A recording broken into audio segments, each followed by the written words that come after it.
I was kind of afraid to say that I had eczema. I remember having the biggest meltdowns in dressing rooms. I would squeeze my eyes shut and not look at my naked body in the mirror because I was so insecure about what I saw when I did. Greetings, internet. It's me, Katy, obviously, and I have my thinking cap on today. Yes, I have a headband on. I digress. So today's video is something that I have wanted to do for a long time, which is basically me sitting down and shedding some light on my insecurities. There was actually a tag that floated around the internet back in like 2010 or so called the, what was it? My Perfect Imperfections tag. You guys might remember it if you're an OG. Andrea from Andrea's Toys made up this tag called My Perfect Imperfections, and it kind of just makes you realize that, hey, there are some stuff I don't like when I look in the mirror, like seeing myself, some things I just wish I could change, but there are also 3 equally good things that I like about myself. And it was something that just like took the internet by storm. People weren't as honest back then, and it was kind of the first wave of honesty in the YouTube community, and so I kind of want to bring it back. I've been doing a lot of thinking about insecurities and about the idea of me always saying to myself, once I have this, once I have better skin, once I lose the weight, once I, I'll be happy. And people are noticing, I've noticed in my life, once I've actually gotten to that point, you know, I've gotten the better skin, I've lost the weight, I'm still unhappy, and I kind of want to also talk about the reasons why that is, and why just solving the insecurity isn't going to bring you true happiness and a better relationship with yourself. There's something so much deeper that we must kind of work on and unlock to really come home to ourselves in a way. So I'm going to talk about that too, but first and foremost, I just kind of want to like go through my insecurities and talk to you guys about them. So number 1, my biggest insecurity, honestly, of the moment, it's kind of shifted over the years what has become more in the forefront of insecurity, but right now, especially in the dead of winter, my skin is just, it's just so, I don't know what other word to say besides just frustrating. I've had a number of skin issues over my lifetime. Number 1, I had acne in middle school. It kind of cleared as I matured, and then I developed KP. I actually think I was born with KP. It's like keratosis, something like that. I'm gonna put the actual word on the screen. And I have that on the back of my arms. I have that on my thighs sometimes. It kind of flares up oddly. It's like these red bumps.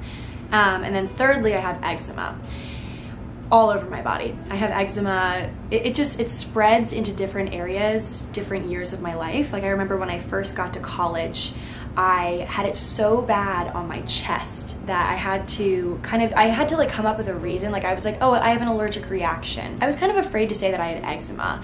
And so those have been like my 3 main skin insecurities over my lifetime. And right now my eczema is at an all-time just high of being bad. I have very sensitive skin, and especially in the winter, my skin is freaking out. I get really, really bad, just angry skin all over my face. I have it super bad on my face, but I also get it all over my hands. You guys can kind of see I have a little bit right now right here. It used to cover my whole hand and my other hand, and it's kind of died down a little bit, and I'll tell you guys what I use. I get it in my armpits really badly. Really itchy, just angry skin. It turns bright red on my face. I get it under my eyes, right here. I get it around my mouth. Eczema has been something I have been living with forever and just haven't quite known how to treat it. I've actually used a bunch of different moisturizers over the counter, some even prescribed. Like I've gone to a dermatologist, and I've still not been able to figure out what to correctly use on my skin that's like a miracle worker,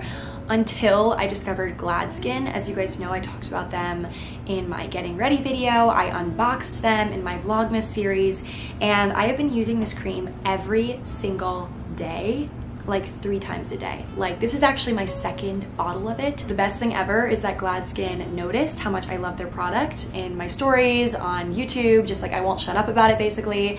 And so they kindly are sponsoring this video. It's been available in Europe for years, and they actually just launched it in the US in January. So, well, it is January, so like 2 weeks ago or something. It is a revolutionary product. Basically, what I didn't know, they actually educated me fully on eczema. I feel like an eczema expert now. Basically what eczema is an imbalance of bacteria in your skin. It basically self-adjusts to bring balance to your skin's microbiome, which is a fancy way of saying it just kind of evens everything out. And this is like the standout player of all the other things I've tried. So I'm actually gonna show you guys what it looks like, and I just put a ton on my skin.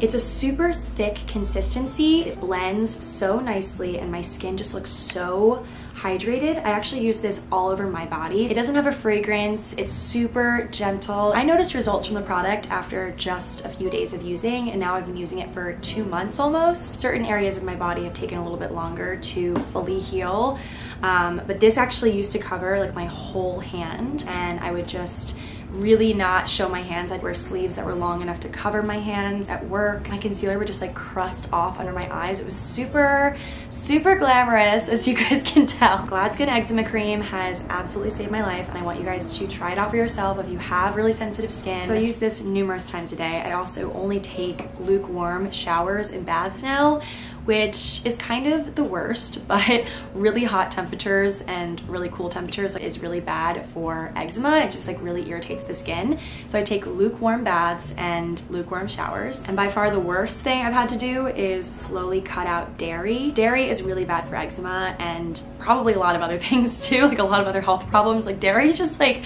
ruining our lives basically. But cheese is just so good that I've slowly been able to cut out everything dairy from my diet except for the occasional cheese. I would get so frustrated about my skin that I would actually cancel plans because I just felt like I didn't look how I wanted to look, and I was super insecure about it. So luckily I have nailed down a routine that works for me, and that is definitely my biggest insecurity that I'm working on, just getting to the root of and not just covering it up. I feel like oftentimes when we have skin issues, we just want to cover it up and not get to the root of the problem, which with eczema, it's just an imbalance of bacteria. And so using products and techniques that rebalance the bacteria in your skin will ultimately help your eczema. So just kind of getting to the root of what is going on is super helpful with skin issues. I'll have this product linked down below if you guys are interested in checking it out. I really just can't say enough good things about it. I love this little guy. So, okay, next insecurity I want to talk about is hair. But like the hair on my face, the excess facial hair I have, eyebrows, lip, and then my hairy arms and my hairy legs. I literally came out of the womb with a full head of hair. Like I was a super hairy baby. So I was a really like hairy baby. I probably scared some people. I was like a caveman. If you guys have been following me for a while, you'd know that I had a full-on unibrow for the early part of my life, probably until I was 13. And as I got older, it became something that was just such a headache, having to get my eyebrows waxed, having to just shave all the time because my hair would grow back so dark and thick and whatever. And I think now it's actually great that hair is becoming more socially acceptable. Like people with bushy eyebrows, it's like in right now, which I love. So that's really helped a lot over the years of just dealing with my insecurity. But I also did something sophomore year of college that changed the game for me. It's not laser. I know that's probably what you're expecting. But I had these really, really hairy arms for the past, like my whole life basically. And you guys can see now I have no hair because I shave my arms. And I think that's a huge like no-no for a lot of people. And believe me, my whole life my mom was saying, don't shave your arms, it'll never grow back the same, whatever. But when I say I had a forest of hair growing on my arms, I'm not exaggerating. It was a full forest. And I got so insecure about it in like early schooling, so like elementary school, I'd stick my arms in my desk and I'd cut my arm hair off with scissors. It was just uncomfortable for me. It wasn't even like a looks thing, it was partially, I just bit the bullet and I shaved my arms. And it's been almost four years now, I guess, like 3 years, 4 years, and I haven't looked back at all. I'm so happy with my decision. I shower every other day, sometimes every day, which I know isn't good for my hair, but I get so greasy, I like have to, or when I work out. So it's just become a part of my routine, and I just really am careful to, you know, moisturize heavily because it strips your skin of like moisture and just certain things. And I have super sensitive skin and I have had no issues. Sometimes I'll occasionally like nick myself, but I only shave the area below my elbow. And I'm not telling you you should, like it's such a personal decision, but I'm just really happy that I chose to. And I see all these articles online about people saying like, I wish I never did it. And so like, it's a personal thing, but I am so happy that I did, and it's really changed the game for my hair. Also, I haven't waxed my eyebrows in about like 8 months now. They probably look perfectly defined from where you're sitting, but when you get really close, there's like some, you know, strays here and there, like up here especially. Like I don't really like keep it clean up there anymore, and it's like totally fine. I think it's just like nice and messy looking, and I like that. And I'll occasionally just take a little baby scissors to it or pluck, but for the most part I like them just how they are. So I'll use Nair on my upper lip to remove that hair. My hair was a huge insecurity, and I've just learned to groom myself in a way that I still feel like I'm me, and I'm not completely changing how I'd look if I had a full unibrow and like hairy arms, hairy legs, but I feel really confident now in myself, and so that's an insecurity I was able to banish, which is nice. I hate to be fully negative and be like, this is all the stuff wrong with me, but I feel like with each one of these, I'm kind of offering a way that I cope with it without fully changing myself, but like just trying to find ways to make it a little bit less of an insecurity, I guess, which I don't know if it's the proper way, but that's just how I cope. So the third thing I'm insecure about is my cellulite on my thighs and my butte.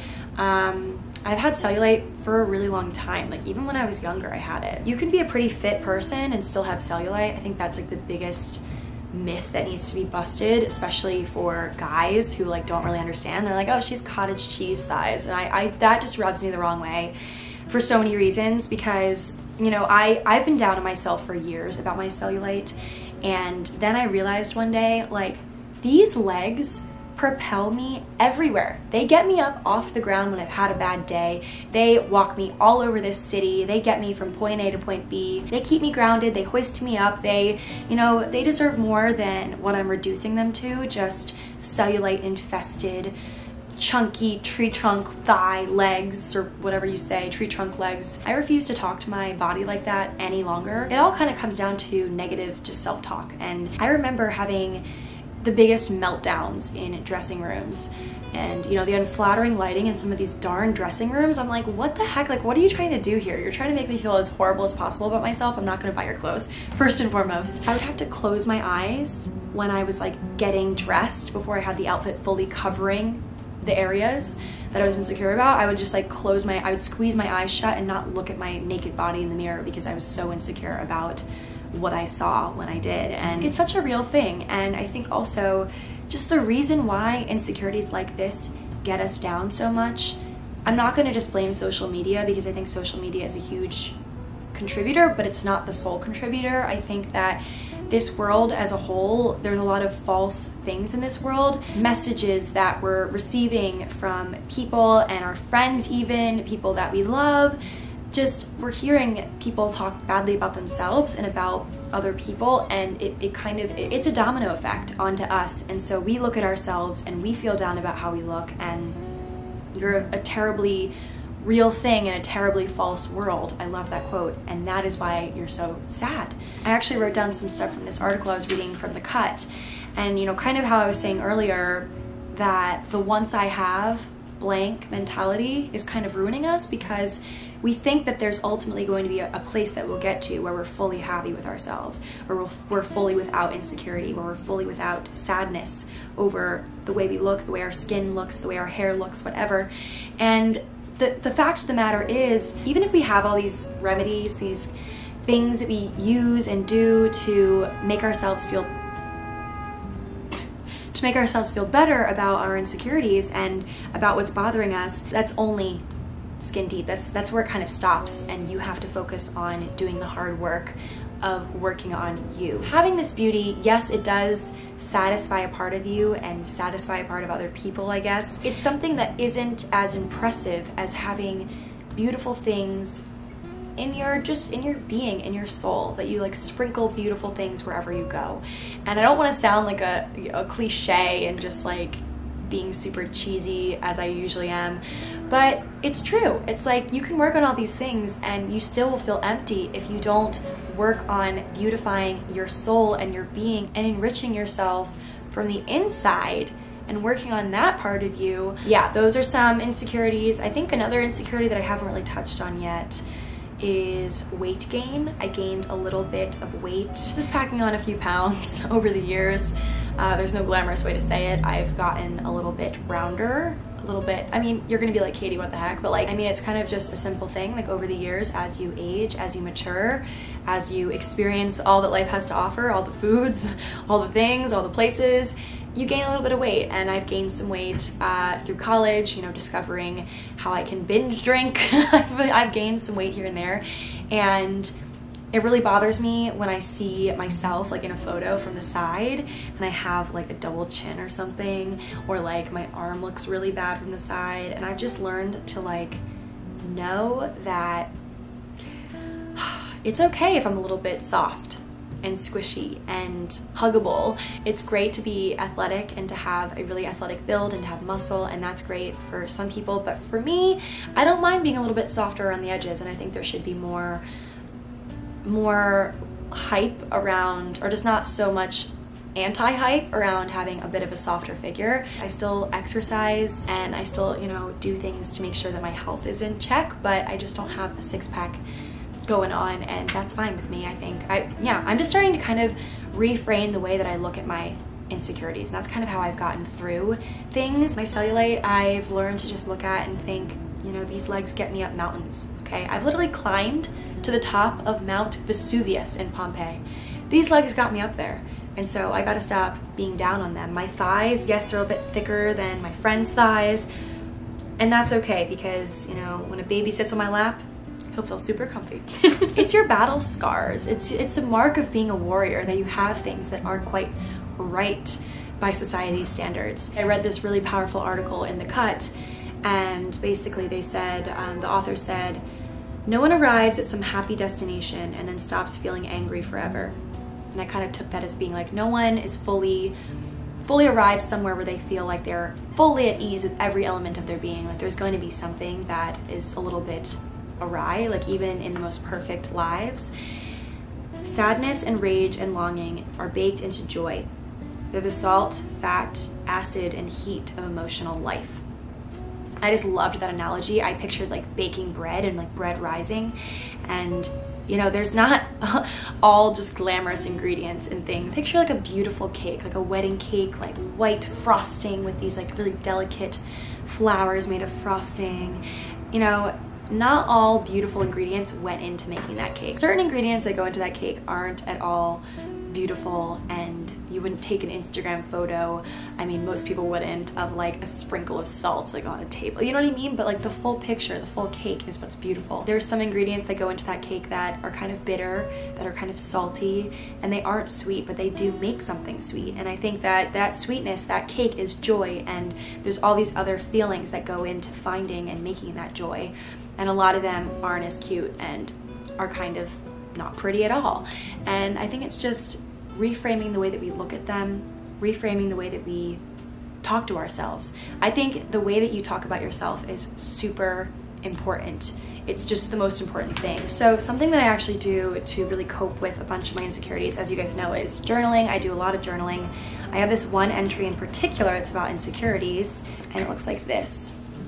And it says, the quote that I read earlier, you are a terribly real thing in a terribly false world, and that is why you are in so much pain. But I find that journaling really helps me just get my thoughts out there and kind of articulate what I'm feeling, because sometimes it's really hard to figure out what exactly you're feeling, and you have to kind of remind yourself like, oh, this is why I'm upset. Like, I'm gonna put it on paper, and it almost feels like it's that pain and that just suffering, like kind of leaving your body. It's very therapeutic. I just wanted to kind of just lay it out there and be honest with you guys about what I'm insecure about. Not because I have to, not because it's maybe the best video I've ever made, but I just thought it'd be helpful to open up, because I feel like in so many videos, I just like power through what I'm talking about, and I don't even stop to say, I'm feeling really insecure today, or you know what I mean? There's just so many emotions and feelings that I don't express, and so I thought that it'd be great to just kind of open up about those things today. And I hope today's video was kind of just nice for you. Please leave some sweet comments down below or just chat amongst yourselves. I love reading the comments. I'm kind of scared sometimes to read the comments, but for the most part they've been pretty kind lately and not so ruthless. Some of them are ruthless, but not all of them are ruthless. And as I mentioned before, I'll have the Gladskin eczema cream linked down below, and a little bit more information about it will also be down below. I just love this product, and I hope you guys, if you're suffering with eczema or just really sensitive skin, you'll give it a try. Link down below to where you guys can find this product. I just love it. That's it for this video, guys. Hope you all enjoyed, and I will talk to you guys all in my next one. Bye.